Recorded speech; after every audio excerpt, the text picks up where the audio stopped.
요즘 2030 세대 사이에서 유독 관악산 검색량이 폭발적으로 늘어났습니다. 무려 1년 새 3배나 훌쩍 뛰었죠. 대체 왜 하필 관악산일까요? 사람들은 이곳을 기운 맛집 혹은 정기 맛집이라고 부르며 열광합니다. 산에 다녀왔더니 일이 잘 풀려요 라는 후기가 SNS에 넘쳐나고 있죠. 미래에 대한 불안감과 무거운 책임감이 우리를 짓누르는 요즘입니다. 내 마음대로 통제할 수 있는 일이 점점 줄어든다고 느껴질 때가 많죠. 이럴 때 뇌는 본능적으로 빠르고 확실한 해결책을 찾으려 비상벨을 울립니다. 압도적인 에너지를 가진 공간에 기대어 불안을 잠재우려는 자연스러운 반응입니다. 관악산에 끌리는 건 결코 이상한 일이 아닙니다. 뇌의 당연한 생존 본능이니까요. 관악산 다녀온 뒤로 진짜 합격했어요. 이런 후기들, 과연 단순한 기분 탓일까요? 심리학에서는 이를 플라시보 효과, 즉 위약 효과로 설명하기도 합니다. 하지만 이것을 그저 가짜 약에 속은 어리석은 행동이라고 치부할 수는 없습니다. 우리 뇌는 불확실성을 가장 싫어합니다. 통제감을 잃었을 때 극심한 스트레스를 받죠. 그래서 무언가 강력한 외부의 힘에 기대어 심리적인 안전망을 구축하려는 것입니다. 기를 받았다는 믿음 하나만으로도 뇌는 실제로 코르티솔 수치를 떨어뜨립니다. 스스로 만들어낸 긍정적인 확신이 실제 행동과 결과를 바꾸는 원동력이 되는 셈이죠. 불안에 휩싸여 가만히 있는 것보다 산에 오르며 땀을 흘리는 것이 훨씬 건강한 대처입니다. 당신의 뇌는 지금 아주 똑똑하고 치열하게 스스로를 지켜내고 있는 중입니다. 왜 수많은 산 중에서 하필 관악산일까요? 그 비밀은 산의 강렬한 생김새에 있습니다. 뾰족하게 솟은 바위들을 멀리서 바라보면 마치 타오르는 거대한 불꽃과 같습니다. 과거부터 이런 형태를 불의 기운, 즉 화기를 품은 산으로 해석해 왔습니다. 날카로운 형태는 뇌과학적으로도 우리의 교감신경을 자극해 각성 상태를 만듭니다. 에너지가 고갈되어 무기력할 때 이런 시각적 자극은 뇌를 깨우는 스위치가 되죠. 불꽃을 닮은 바위 풍경 앞에서 우리의 무의식은 일어설 힘을 충전합니다. 단순한 미신이 아니라 자연 환경이 심리에 미치는 강력한 영향력인 셈입니다. 이 불기운에 마음이 끌리셨다면 열정을 다시 태우고 싶다는 뇌의 신호입니다. 당신 안에는 아직 타오를 수 있는 따뜻한 불씨가 분명히 남아있으니까요. 조선의 도읍을 정할 때 무학대사조차 관악산을 보며 깊은 고민에 빠졌습니다. 삼봉우리에서 뿜어져 나오는 압도적인 불의 기운, 즉 화기를 두려워했기 때문이죠. 역사적 기록에 남을 만큼 거대한 에너지가 서울을 정면으로 노려보고 있었던 겁니다. 심리학적으로 압도적인 대상을 마주할 때 우리는 묘한 경외감과 긴장을 느낍니다. 일상에서 억눌렸던 불안이나 분노 같은 감정들이 거대한 자연 앞에 투사되기도 하죠.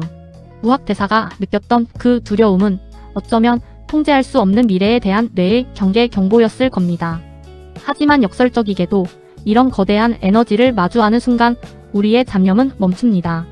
내가 생존 모드에 돌입하며 자잘한 스트레스와 관계의 피로도를 일시적으로 차단하거든요.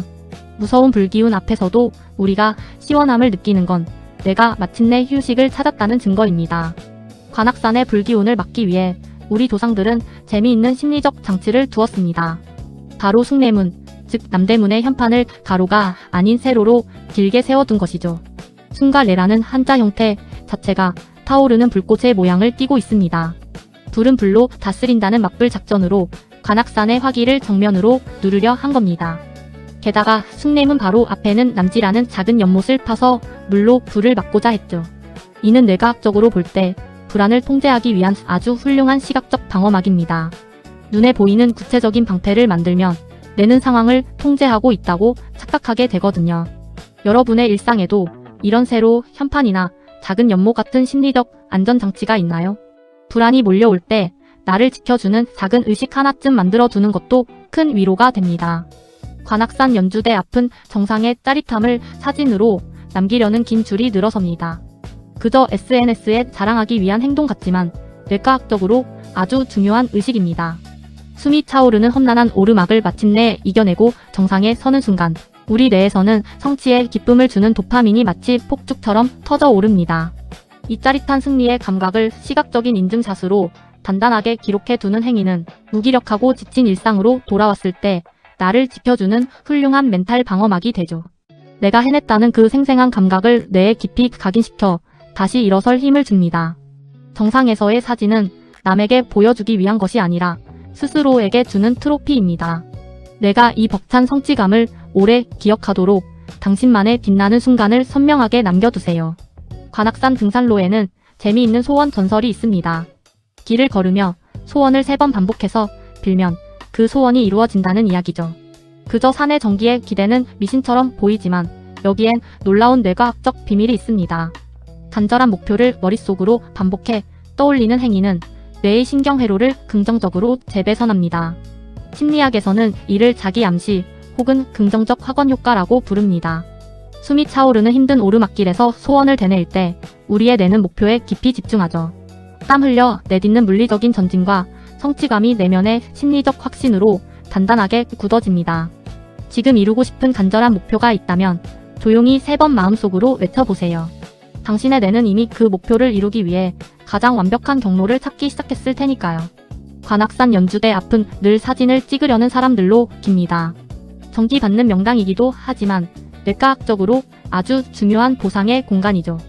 험난한 오르막을 이겨내고 정상에 서는 순간 뇌는 엄청난 쾌감을 경험합니다. 성취의 기쁨을 주는 신경 전달 물질 도파민이 폭발적으로 분비되는 겁니다. 이 승리의 순간을 사진으로 기록하는 건 아주 훌륭한 멘탈 관리법입니다.